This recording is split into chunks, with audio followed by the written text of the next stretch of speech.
rero umuntu wese aje mu rusengero yateza kwitegura akambara ukugoroka gukwiye agakizwa neza akayigona akazikira ubupagane bw'uburyo bwose imvugo mbi ibiyago bibi ingeso mbi ubugaba ibintu byose akabishyira mu maraso ya Yesu ngomba kubatizwa na muhemu yego kwe rero n'abatizwa mfise imyaka 12 n'abatizwa muri 5 abari kuza amaboko abari gutanga gatatu n'abatizwa yaburi umwe n'abandi bari rero 5 mu kwezi kwa gatandatu tariki 20 sibo none batizwa ntutinye n'abayama neko ndavugana n'Imana nimubyo ko ndavugana n'Imana isaha yose ndamba yango banguhore ngomba mvuge nanje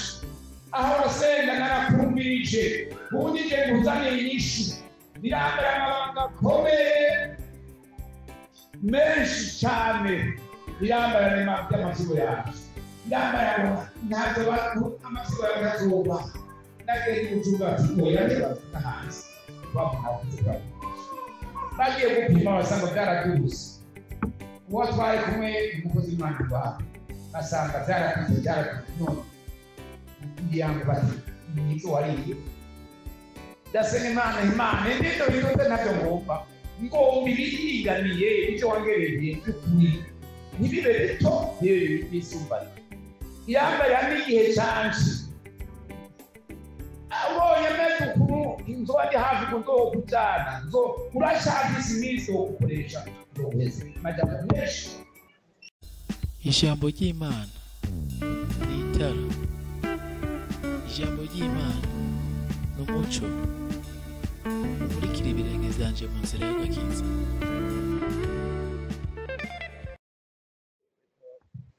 agomba dusome ijambo ry'Imana hajya mu cete cya Timoteyo wa 2 igice cya 2 umurongo wa 8 tasoma umurongo wa 8 wa 13 urupapuro rw'amajana 241 icete cya 2 cya Timoteyo igice cya 2 umurongo wa 8 wa 13 urahabona ego haravuga ngo wamwe wibuka Yesu Kristo yazutse mu bapfuye akomoka mu rubyaro rwa Dawidi nk'uko ubutumwa nahawe buvuga hanyuma naho tutoba bizigirwa we ahora ari umwizigirwa adashobora guhindagurika n'aya majambo mfise Paulo yibusa umwigisha we Timoteyo yari mukuru w'ishengero hanyuma rero yose Yerusalemu amwara ngo wame wibuka Yesu Kristo Yesu Kristo avugwa kenshi usenze cyangwa wigisha ntuvugemo Yesu Kristo bifashe yakuhagije n'umuntu umwe iwacu yari umuntu w'umujyanama ngo yigishije nawe kwigisha hagati mwumvise ntabwo tudariye naho utavuze ku bandi bajya ntacyo none wumva bavuga ko ukabaheza bose abagorozi waburara mu rusengero ariko uvuze Yesu Kristo aravuga ngo Yesu ngo turamuke mu izina rya Yesu iryo sigaye n'ibiki mu izina rya Yesu Kristo Paulo ibusa umwigisha we Timoteyo yazari umukuru w'ishengero barakoreye cyane yamamuhanura amufasha hanyuma rero ngo wame wibuka Yesu Kristo we yazose mu bapfuye ko bose mu rubyaro rwa Dawidi ba Yesu ni benshi n'abigira Kristo bariho, ariko avuga ko we yazutse, uwazutse mu bapfuye wo mu rubyaro rwa Dawidi nta wundi nk'umwana w'Imana, niwe wa wundi wa mbere na mbere, avuga ngo ni Alfa na Omega, itangiriro n'iki? Iherezo. Ni wa wundi wa mbere. Yohana mu butumwa bwiza bwa Yohana avuga ngo bwa mbere na mbere ijambo yariho, urya yareho, urya yamanye urukundo rw'Imana, urya yasize byose, urya dukunda urukundo rutagira akagero, uzurwane umwibuka ntumwibagire, ntuzumuvuge ku munwa gusa cyangwa kuri ibi gusa, ariko mu mutima yuzure. Yuzure niwe kimazi gikomeye yazanye ishengero ntaha. Iri shengero ryose iyo riva rikagera, abari mu isi bose, amahanga yose, ataciye mu izina rya Yesu Kristo ntiyezwa. Siko hatavuye amaraso ya Yesu Kristo ntawuhari. Utavuze ko Yesu Kristo ariho kandi azokwamaho nk'ubuhari, oya nturamumenya. Yesu Kristo abamuzi neza avuga ko amazina y'Ibihe 150 menshi ushobora kuyaharura, ariko uvuze Yesu Kristo ndabikwiye, ukamwizera ko ari we Imana yaremye yashyizeho bwa mbere na mbere, ariko mu butatu butagatifu yahereye bwa mbere na mbere ari buryo bw'Imana, aje inama n'Imana, haravuga ngo tureke abantu mu misho yacu. Yavugana na Yesu Kristo ndabwemeye, urya yariho bwa mbere na mbere, niwe ariho niwe azokwamaho. Mu bantu bapfuye bakazuka barabayeho, siko? Mbega baguma bariho, barazutse nawe baracyariho. Mbega Lazaro yarazutse, mbega aracyariho, yarasubiye arapfa, azozuka hamwe n'abandi. Ariko Yesu Kristo yarazutse mu bapfuye, mbega yarasubiye gupfa. N'umwarimu ngo yariko akigisha atanezerewe, asa nk'uwagowe afise imibabaro n'umujinya, umenga aragowe. Umukiza ati none gama, ati ko muntu wabaye Yesu yasubiye gupfa, yarapfuye yarazutse nagisubira gupfa, ariho yaneho azokwama. Uwo niwe Yesu Kristo Pawulo agomba kwibutsa Timoteyo, niwe tugomba kwibukanya uno munsi. Niwe yasize ubwami n'icubahiro, niwe yasize ubumana, niwe yari kumwe n'Imana, niwe Imana yasezeranye ngo hamwe Adamu na Eva bagenda menya mw'itongo, hamwe binyegeza, hamwe Imana yaca yica igikoko ikabambika ishato. Niwe kigereranyo cyo ubumaramara abantu. Yari itumye urutoki ko hariho umwana wayo azoza gukura ubuhumane n'ibimaramara n'ibiteterwe mu bantu. Niwe azoza gukura ibyaha mu bantu. Niwe Imana yari isezeranye kazoza. Niwe abantu bagereranya ko kera umwana w'intama utagira agasembwa, ko ariho wakura ibyaha ngo byamara umwaka, hakaba ikirukiza icyaha. Cyari ikigereranyo cy'amaraso y'umwana w'intama w'Imana. Niko Yohana yamubonye bamubonaga amabwiriza kuri Yorodani aho Yohana abatiza avuga ngo nguyu mwana w'intama w'Imana kugira ngo te urayicaca. Rero nta icyaha cyari byakuweho, ibyaha byarapfukwa, ariko Yohana aramuhishurirwa mu niwe akuraho ibyaha by'abari mu isi. Amaraso yiwe yonyine niyo akuraho icyaha. Niwe rero yavuzwe ngo aze kuvuka mu isi. Yari Imana. Ntibari bazi ko abantu bari bazi ko Yesu yareho, bari bazi ko Yesu yavutse nk'uko abana bavuka, siko? Mbega abana bavuka burya babahoraho. Hari icyo mutariga. Batwigije ko basokuruza n'abasokuruza ba kera bose twarerewe rimwe. None Imana yavuze ngo nimubyare muguye muture isi.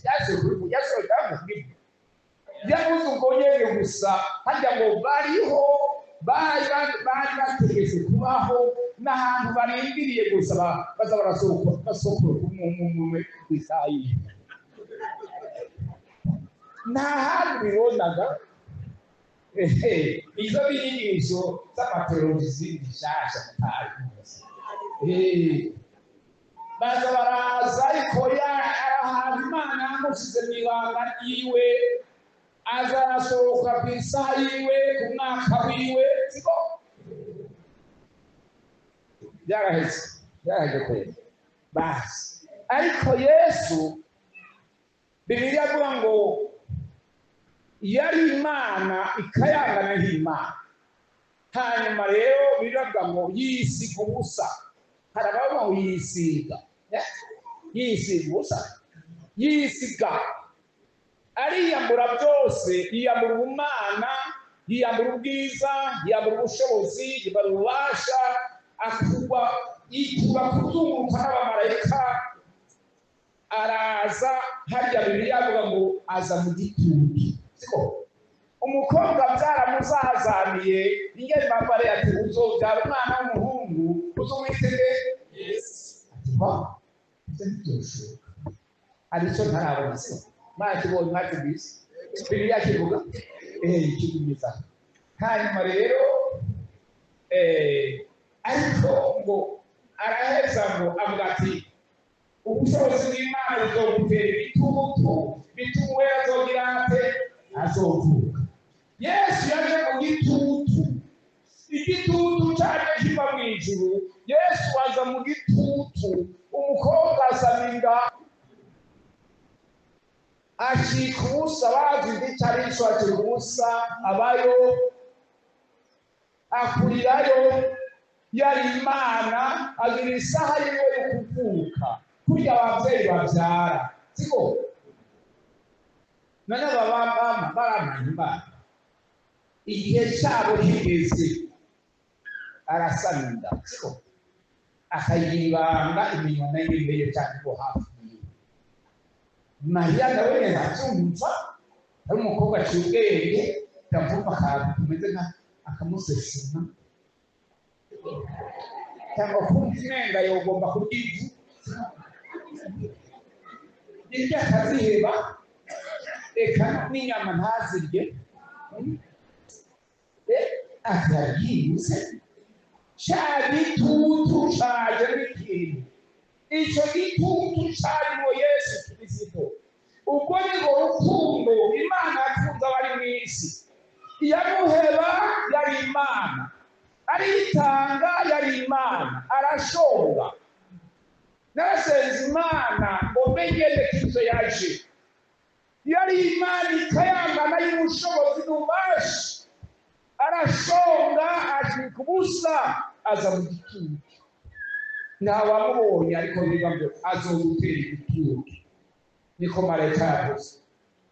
Uyo rero yaje kurohera mu cyari cyarazimiye, n'abantu bagenda mu byaha, n'abantu basenga ibiti n'amabuye, n'abantu batakizwa, abantu batari bihane, abantu basenga ibigirwamana, abantu bakora ibyaha ku buryo bwinshi, bari kure y'Imana ndeka twe twari natwe twari ariko tugiye ubumima kwizera nibanga ririya cyane bitamenywa n'abantu bose n'ingabire y'Imana igihe n'ingabire umuntu wese uko igomba umuntu akizera bitaboneka akizera ko Yesu yambeho kandi akizera ko Yesu ariho akizera ko yavutse none muri mwe babonye aho yavuka n'abantu ntabwo batuko oya ariko yaravutse ariko yarakuze ariko yarabambe ariko yarapfuye ariko yarazutse yarakuze mu ijuru ariho azopama wizeye gutyo atakiri cyaha kikubujije gukora cyo kuza kujya mu ijuru uzobaho nuko rero niwe tuvuga ngo wame wibuka Yesu Kristo we muri watakinyoma kigeze kiba muri twaragize ikibazo muri 2006 barabarimu hanyuma rero barazana ikibazo hari igikorani cy'icyo mu bazungu n'abandi bakongomani n'abandi benshi barabaza ngo umuntu atigeze akora icyaha abantu barongera no muhanya warabigize waragize n'icyo zaraza bakavuga ngo ni nakavuga bavuze bande hoya bakibazo cy'abanani none uvuga ninde atigeze akora icyaha Yesu Kristo ariko wewe Imana yamuhinduriki yamuhindura ishaka ubwacu wa munsi yabambanwa hamwe n'abanyabyaha yahabanye hamwe n'abambuzi ashika umugararishi bamwita umunyabyaha bamushokora kugeza ngo abambe agita ikivume ku bwacu ariko we ntacyo yakoze yaruwera w'Imana niyo cyatumye niyahambe isi yagiganye gahinda agashitsi bakavuga ati wawe umugore wawe rero wame wimukuyogere namba wo kukibiri cyako wibagira o Yesu ntuzu umwibagiye mu bugingo bwawe niba mwibagira uzo wibagiye naho ntakiga cyangwa none wo kutabari wibagiwe ukibagira ko ariwe yaguhariye ari yakwejeje anya naho kwasomye ngo we ahora umwizigirwa naho abantu batobizigirwa we ahora umwizigirwa siko kandi icyo yasezeranye azogishisa hajya byakuba no mu gitabo cy'Imana mu gihabwo harura haba ngo Imana yagambiriye Imana yimvira Imana yashinze ibyo yavuze reka nitobeshise n'amasezerano rero y'uwo twibuka nagomba kuvuga isezerano ry'iwe ko ridahinduka ndasoma harya mu Abaheburayo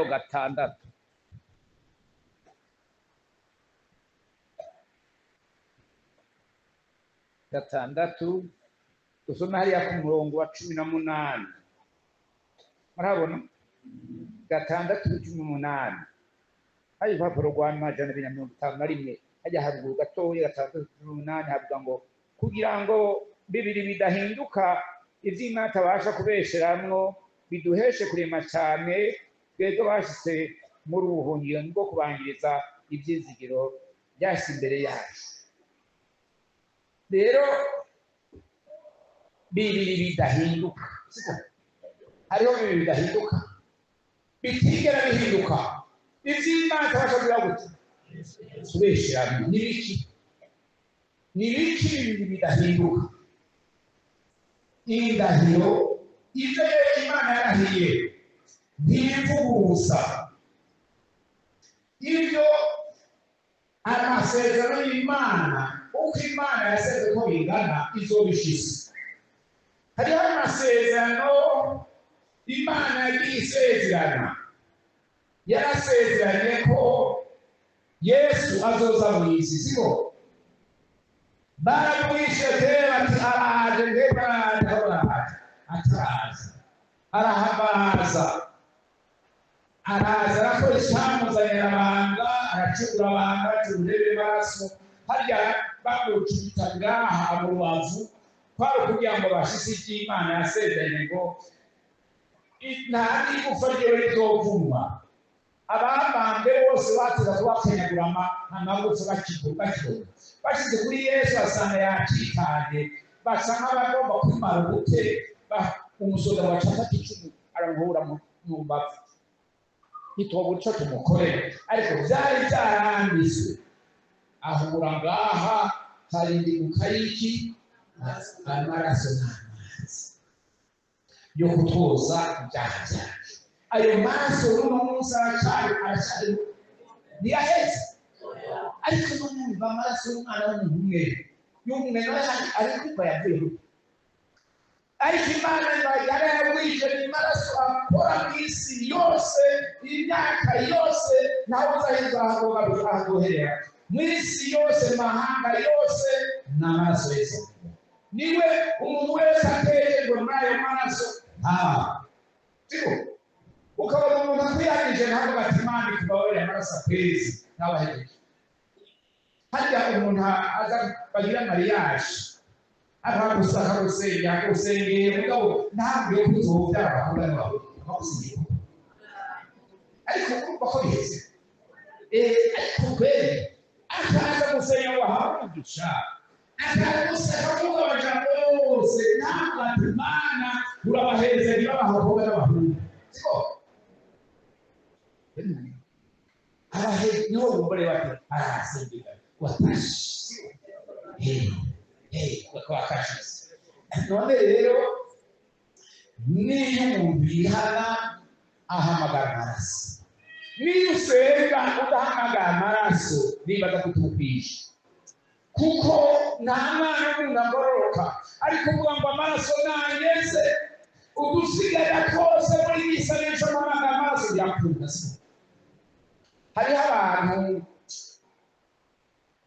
atamenya Imana y'ubushobozi bw'amaraso y'Umwana w'Imana arahagaze hariya iyo ati nsengera ubu ndafise umukobwa w'umuherezi akurikira yo Adoniasi umukobwa yarubase yarize amashuri ya kaminuza akora mu bushingani n'imigenderanire uri yaso kwiga hanze kaminuza ya kabiri hanyuma rero twaravuganye nta nsengero ziri bakoresha telefoni n'ibiheya hanyuma rero hariho abantu bagiye Muzamerica cyangwa ahandi Buraya cyane bazerwe kuvuga ubutumwa ahantu hose mu minsi yose agatumira rero ubutumwa bari mu Canada akavuga ati nta kapase na karatuzi ariko urutega umurongo akakwigisha ugatega amagugu ugaca ugomba kwihanga kuri Imana babari ibindi agaca senga mbega birafata neza asenze ari muri Aziya agasenga muri Amerika yakuru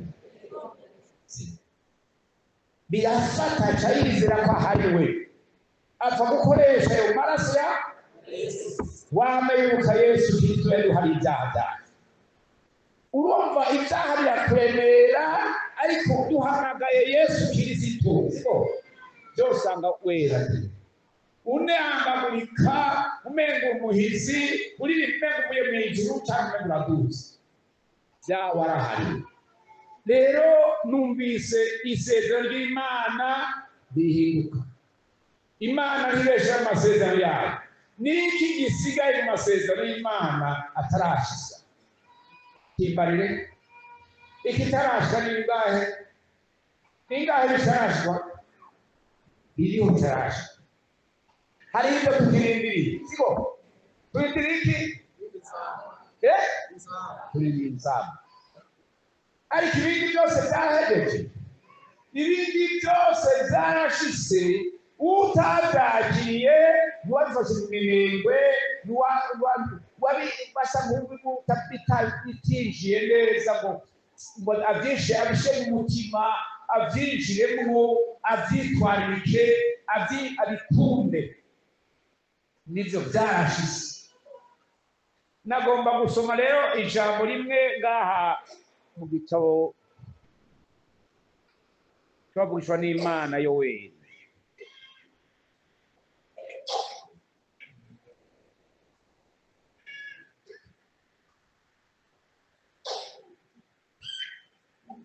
Soma hariya mu gice cya kabiri cy'urupapuro rw'amajana 988 ku murongo w'8 siko hariya havuga ngo Yoweri avugishwa kudukuzoza kwa mpemu. Hanyuma y'ibyo nzoswa mpemu wanje kuba n'ibintu byose, abahungu n'abanyu n'abakobwa banyu bazovugishwa nanje, n'abatama banyu bazorota inzozi, n'imisore yanyu izona ibyo yeresa. Siko haravuga ngo byari isezerano rya kera cyane, bavuga ko yoba ryari isezerano mu gihe wavugishwa n'Imana Yoweri yavugishwa hari hasigaye imyaka 200 kugira ngo isezerano yo kuza kuvuka kwa Yesu gushike. Yesu niwe yashikije isezerano rero haheze igihe kirekire. Yesu ataravuka haciye imyaka 200, wewe niho yabivugisha. Ariko Imana isaba ko umuntu arindira amasezerano, arindira ameze gute? Yihangana, ukarindira wihangaye. Hari abantu bakunda kwihebura none n'ingabire wose ngamana ndagusabira yo kwihebura ubusenzi nabi. Kwihebura utagira ikimufasha, atabahamagara ati ntabara. Twebwe turafise uwo duhamagara, uwadusezeraniye ibanga rikomeye, ariho kandi yamaho ari kumwe natwe. Avuga ati musabe muzohabwa. Ugaca wizera ibyo siko, wizera ko avuze ukuri. Ni muri iminsi nyene iheze, menga hari mu kwezi kwa bakeka ko wari mu kwa kabiri, twagiye mu Rwanda. Hanyuma rero twadusubiyeyo, bari barakantu ngaha, bakaba bavuga ati uzoca ugenda uzokwama uzoza haheze nk'amezi 3. Ugaca usubira sinzi umwaka menga hari mu wa 5, uzoza haheze amezi 3. N'akantu kagoye uhemera ko karaha nyina bigakora, barakansizemo. Hanyuma rero bama bapima, karafise ibipimo byako, ukaryamira neza. Rero naseze Imana mpemu yandabanzigamira akantu kabanza kaguma menshi, amamiliyoni menshi, miliyoni mirongo, ntuze mu 15-20 eka ni nyinshi. Hanyuma rero watera kuryama ngize gutya gusa, cyangwa nkaryama gutya kugeza amahinga 6. Waramaze kumenya aho ikinambara ngaha bamsizaho nagikize nkama daca bakibomera ngaha, no mu kurya bavuga ati kura aho. Rero ndagenda rero barandabira, basanga bampima n'ikindi, bampima n'amafyigo, ngise amafyigo makiga, ibipimo by'amafyigo n'ibike, ngo nzogwara indwara ikomeye. Hanyuma rero bambara ati genda rero uzoje hariya muri Canada, bazogushiremo bakuvura gushiremo kumurani mafyigo. Hanyuma rero ndabariho twajyanye, hariho umukobwa yitwa Gloria, umukobwa mwiza w'intore yakashizemo umusipesialiste. Hanyuma namwe mbega urafise umushinga atekaye umushinga ntabakora akuriki atoyaye ntawe raro. Imana ipeze usoro umushinga ntabifise umutima nk'uwawe, aca yumva arampunze. Hanyuma rero akama aza kubaza atuma ngo wamutama nagende n'amasigo ntadobere nabi, agende muri Dubai. Nije ndobaza kuba nyuma, tuhamagara mu ijuru siko, tuhamagara mu ijuru. Hanyuma ndahamagara mu ijuru, Imana ibi bavuze ko muri Dubai yoga muri Dubai mbega wowe urabyemeye none muri Dubai kadahasanga nde usumba wowe ninde yari tumbisi ninde yambende ninda zita amatsiko yaje ndakonda byinshi yo umuntu agowe wasenga umaze amagogo simeze ntawose n'amagogo boza byibuse yo kwiza ndetse ntutusabe nabi usaba amagogo oya amagogo ni mabi mugabo arigishe gusenga ndasenga Imana irambare ngo idubaye n'ije nahashize ngo hari abanyabwenge b'Idubayi ndabasi ngo ariko mfise abandi banyabwenge basumba yakuze barasaba ati rero Idubayi ahasi bati none rero bagomba nagende muri Israeli ndafise abagenzi abantu tuzinanye bazamuvureho niho kurekura bati kana amahere menshi naho nyine nzobahamagara mw'ijuru ndahamagara mw'ijuru nibarita Israeli byo mw'Israeli ngo bamegenda haya n'amafaranga menshi ngiye gute ndatoga Imana ngo ntutinye mwana wawe ntutinye n'abayama neko ndavugana n'Imana nimbye ko ndavugana n'Imana isaha yose irambara ngo bantu hore ngomba mvuge nanje aho basenga narakumbirije ubundi ngiye nguzane inyishu irambara amabanga akomeye menshi cyane irambara n'amatsiko yaje irambara ntabwo amatsiko yawe atuba nagenda gucuga ati oya bavuga hanze babona kuvuga bagiye gupima basanga byaraduze uwo twari kumwe umukozi w'Imana wawe basanga byaraduze none ngira ngo bati nizo wariye ndasenga Imana ndito bitote nabyo ngomba ibiringaniye ibyo wangereye by'ukuri ntibibe bito bisumbana by'umushinga n'ibindi ntabanje kuvuga yambara n'igihe cyanje abonye medukuru inzo ndi hafi kunzo kujana nzo urashakisa iminsi wo gukoresha ndoheze majambo menshi kera baje abakobwa n'abantu b'inyuma ngo nabasazira gusa ari wanje badasazira gusa ngo nabanyakigo hariya mu gifungo ho muracabanyeke none byahabura yabemeye bose n'abatamakazi bavyo bagenda baravuga umuzwati twadufise abatamakazi n'abari gusangiza hanyuma basangiza rero bari hakubuye hakuno hanyuma mwakubwiswa uzogaruka ryari kuriya nyagatuma yanze yatubanje tweza twubaki adedembara heze ariko zemhemyera nego kwera n'abatamakazi Imana ntibesha Imana ntiruka Yesu n'ukuri icyo yemeye arogishisa uno Musa yaje amasezerano ku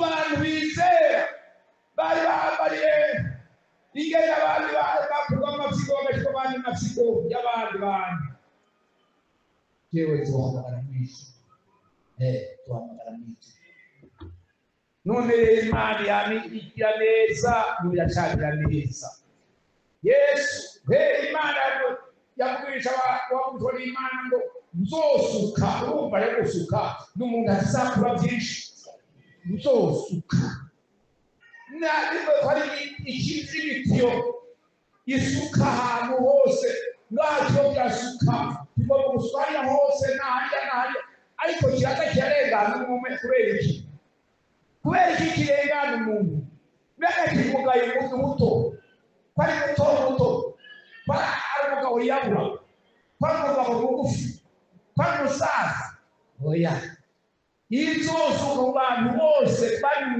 bose nabiteze mpere nabahariwe nabejejwe n'ayo maraso nabatunganye rwose nabavuye mw'inzigo n'akazikira nabavuye mw'akari ku buryo bwose abo ni bo basupako mbega aracasuka cyangwa arahejeje bose ni bakazi mbega uraza wahawe n'amahirwe ni isinzi ry'abantu aho ntibaheze hariho abantu batarahabwa mpemu ya kwenshi bakenye iki kwizera.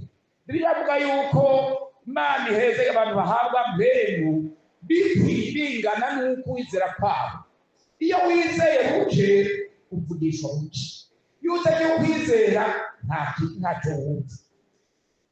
Mu bintu byamfashe muri Bibiliya bikuru byo nakuzefashwa bibiri kuhabwa mpemu yera no gutagira cumi. Ibyo bintu byarayije kubagira umwana. Yewe n'abatizwa mfise imyaka 12 n'abatizwa muri 5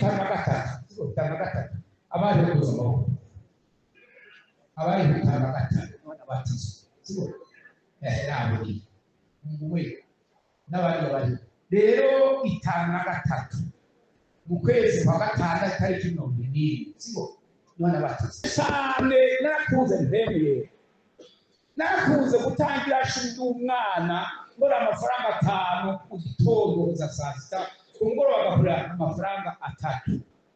Nari twarika cyane kisi amahera 10 ngo ngureka 10. Nabyumva mu mutima atamuntu agomba kumbwiriza, nabyumvise byinjira mu mutima neza kugira ngo nanje nzenezereze Imana ndayihimbare izoje kuganza cyane kugendera. Nabyimviye ndabyiga ko sinzokwiba Imana nayibona muri yandi yako nayitanga yose siko hanyuma ndasaba Imana guhabwa mpemu. Aha dusomye mu byakozwe ntuma ngiyambira bembayo, ibyakozwe ntuma murahazi 2 hasome igice cya mbere cya kabiri kuri igice cya umurongo wa mbere, igice cya 2 ku murongo wa mbere ukuza kwa mpemu yera. Umunsi wa Pentekoste ushitse bose bari bakoraniye ahantu hamwe. Hazi igihinda kivuye mu ijuru gitumbuka uguguta umuyaga w'inkomezi gikwira hose mu nzu bicayemo. Habonekera ibintu byigabanije nk'iby'umuriro bibaga ku mumwe, bose buzuzwa mpemu. Batangwa bavuga izindi ndimi uko mpemu abahaye. Bakoraniye ahantu hamwe. Yesu yaravuze ati murore isezerano rya data iryo mwanyumvaye. Mu minsi ari myinshi muzobasanga mpemu yera, muzoronka ubushobozi mpemu yanyagate bari ngaho barega barahabona iminsi ngo basenga bihana, basenga basabana imbabazi bezanya mugatisha bahishukana ati watuye nawe kwa kundi nyango baravuze Petero ngene abasaba basiga ku kiyaga. Yesu abatize ngene muzonya abarobi abantu basaba ku kiyaga cy'ucuba yabaravuze kuri Yohana na Yakobo bene Zebedayo bene bagomba kukiyaza Yesu ngo umwaje undi bumoso bwiwe barabona hano bitari bikeya. Ariko ikeneza nuko iyo shenya aho byari ni shenya Pentekoste n'akaroro keza ku bantu b'Imana. Abantu b'Imana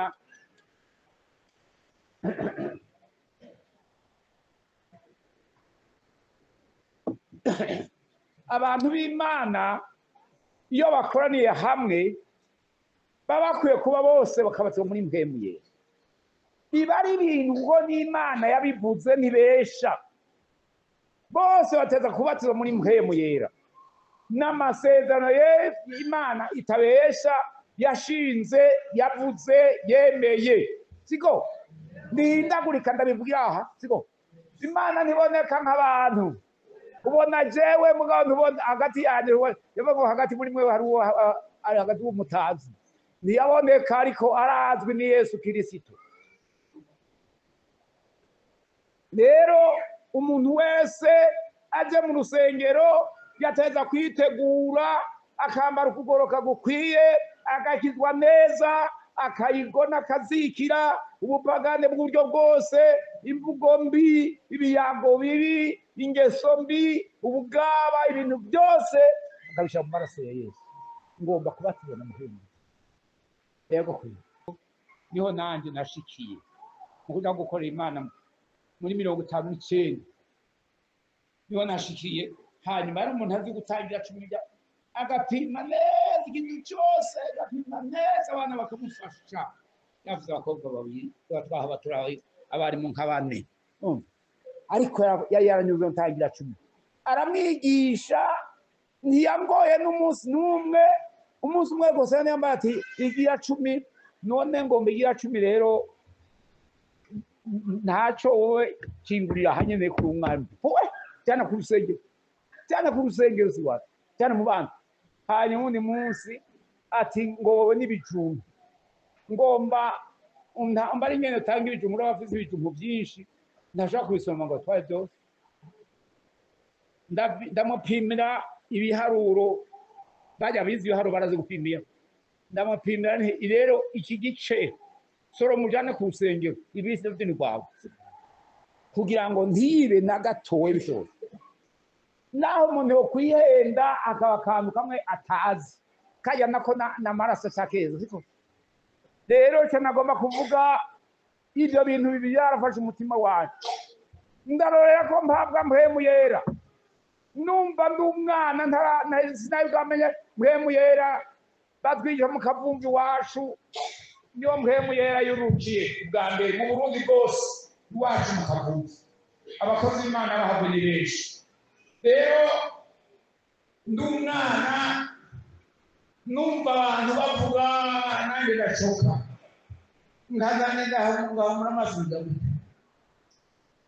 ndaye ko ico icyari cyo cyane numva bavuga isazibi ntimenye icyarisho hanyuma rero barajya ati genda basusora bugoroba mama ati wa mwana iki cyakutera twandi nani soje gutyo ndahamaganya ko mpemu yari mpemu ndifuza rero mpemu yari nyuma y'abandi bantu hajya bicaye nk'abasenga Imana agomba mpemu yari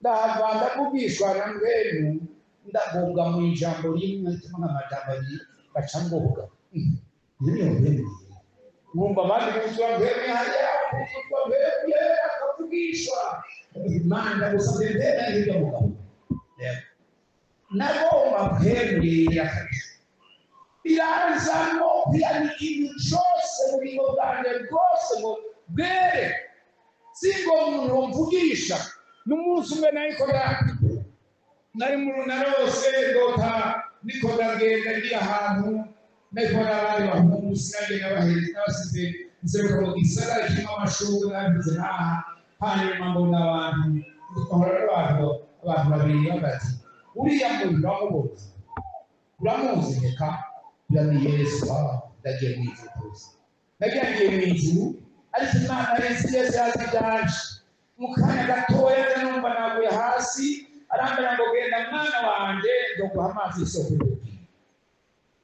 hari kera iyo mpema aho yanzakuye amajambo abisi ndayizi ariko umunsi nabaze n'uzura mpemu yera hari 63 itariki 5 z'ukwezi kw'indwi ubareke naruzujwe mpemu yera mu ntango nabone mu koruzwa mpemu yera hari ikintu cyacu ikintu narumva umuntu yakibonye cyo kinakibwiza sinabwo imishinga intare namba nabonye uruza warone uruza gushinga buvuga mishinga ko uruzi ari mpemu yera ruraza ngabo jewe wazaniye ibintu by'imyanda y'abambere yawe mbere n'ibintu neze nk'ibyatsi ibyo bimbabarira biragiye rwose utasubira inyuma kongerwa rukaruza n'ibindi n'ibyo bimbabarira ubwa gatatu ruza rutonze nta n'akasi nawe rwundamenya nawe basi bukeye bwacu gusenga niho nuzura mpemu yera rero nduzuzwa mpemu yera iyo ari majambo birahera umwanya munini ubushobozi bwinshi no gutonde nasuye kumva ubushobozi bwagiye buza ariko umwaka nasaba guhamagarwa ijya myaka niho none kuzura mpemu yera rwose umwanya muremure ubushobozi bwinshi bukankurikira hafi ubwekeza y'ubutaturuka kiwe. Rero iyo mpemu yarasezeranywe n'ibirori. Mbega rero barasezeranye. Twese twarasezeranye guhabwa mpemu yera. Imana ntibesha. Ukabona udahawe mpemu yera byibaza wowe wawe. Uribaza uti niki cyatumye ntabwa mpemu. N'abari mu Imana. Mbega naguza abantu. Hari icyo mfise kinyagiza ntihanye neza. Hari ikindega ntakirirweko. Ndacyafise akantu k'akazi n'agafira n'akabonobo mu mutima. Akazikira. Nanditse muri Bibiliya ngo akazikira k'abanyedomu. Tugomba gusenga Imana. Isezerano kuri wewe yavuze ngo bose bakoranira hamwe. Abigisha ba Yesu bose bakoranira hamwe. Yari yabategetse bagumye i Yerusalemu bose. Bagumye i Yerusalemu imbere y'Imana ameze nk'ubupayi. Hanyuma bose umutima kuri mpemu. Bose umutima ku byo Yesu yavuze. Bose bumva mpemu yera. Mu gitondo cya kare bose umuriro w'Imana uza kuri bo. Bose bavuga izindi ndimi. Abari bakoreye Yerusalemu, abaherezi b'ijamii abantu bamaze iminsi bariho, uwakigisha ngo mpemu yabaregeye bagumaho nebe, barumviriza bakabarerwa ngo barabona isama. Ariko Petero ahaguruka kwemera. Atanye babore mu kumwumvira. Abandi mpemera kwese yavuze. Imana y'Uzosuba mpemu wanje bari muri bose. Bumva rero baranyuzwe. Bumva baracumiswe. Bavuga ati tugiye duti. Bwati mwihana. Ingabire ikwemere mwese n'abaduhamagara bose n'abandi mwami Imana. Ingabire ikwitwebwe twese. Abazohamagarwa ni twebwe. Ni twebwe twahamagawe mu nyuma turabo mu saa 11. Muri mwebwe haba hari umuntu yumva umutima wiwe ati ukuri. Napetisha. Nico gituma ntaho ubwemeye. Ndabuze ukwizera. Nico gituma ntaho ubwemeye abandi. Uraho umuntu mukamangaye ku myaka ngaha hari aho twatanguranye basi. Aho twatangurana abigisha baha mukagana siko. Bando mukagana bisi. Hanyuma rero hari aho twatanguranye ngaha basi. Twari gutegeka kuza kurondera ikibazo hariya hirya mu macambo. Turabo tusaba mu konsere yarakaje kwishe baramutuza. Atugo tugenda bacabanga ahari. None rero iminsi sinike twatangana n'icenda uno munsi umuntu yaje mu nyuma basanga bazakubwira umutandukana kubera iki. Yashyize yana neza. Yashyize agomba kwemera arakizwa yisunze amasezerano y'Imana. Tugomba duhamagara umuntu yumva ati nanjye ndafise ikintu nihana kugira ngo nanjye ntabwe kwemeye. Tumuhaye kazi.